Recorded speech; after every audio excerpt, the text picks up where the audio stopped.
అంతే కదా మరి, అందరు ఆడోళ్ళకేనారా మొగుడికి అన్యాయం జరగట్లా? దేశం మొత్తం ఊగింది అప్పుడు. అది అతుల్ సుభాష్ కేసులో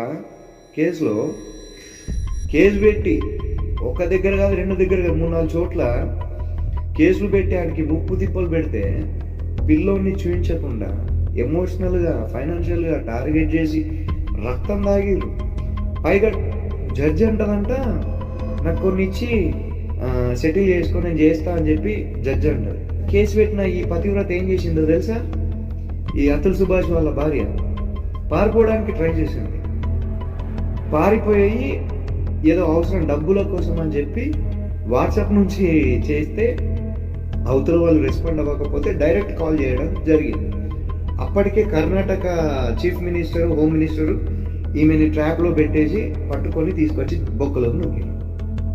ఇది ఆ పతివ్రత చరిత్ర. ఒకడు ప్రాణం పోయింది, బిడ్డకి తండ్రి పోయిండు, దీనికి వేరే సోకులతోటి మొగుడికి దూరమై ఇప్పుడు అది వాళ్ళ తమ్ముడు వాళ్ళ అమ్మ జైల్లో ఉన్నాడు.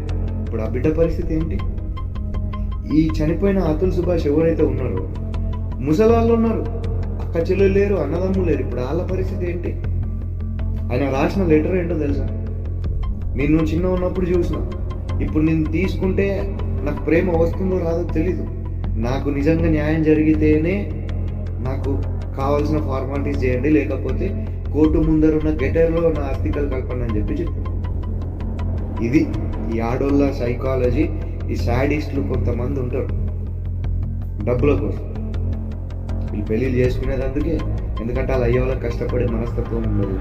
మొగుళ్ళ మీద పట్టి పీడించి ఏదో అడ్డమైన కేసులు పెట్టి ఎవడో వాల్యూ ఇస్తున్నాడు 498 కానీ దేనికైనా కానీ అవుతున్నాయి డొమెస్టిక్ వైలెన్స్. ఇంత మూర్ఖత్వంగా ఉన్నాం కదా, ఏడుంటుంది చెప్పు సిస్టమ్ అనేది? ఆ పిల్లోడు ఎట్లా పెరగాల? ఇప్పుడు వాళ్ళ అమ్మ గురించి ఏమని చెప్పుకోవాలి?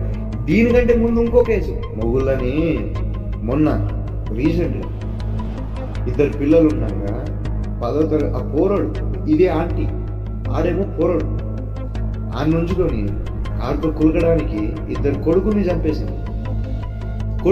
కడుపున పుట్టిన కొడుకుని చంపేసింది తల్లి పతివ్రత. వీళ్ళ గురించి రావు మహిళా సంఘాలు. ఏదో అనసూయ చీర గురించి ఏదో కమెంట్ చేయగానే ఉడకత్తారు.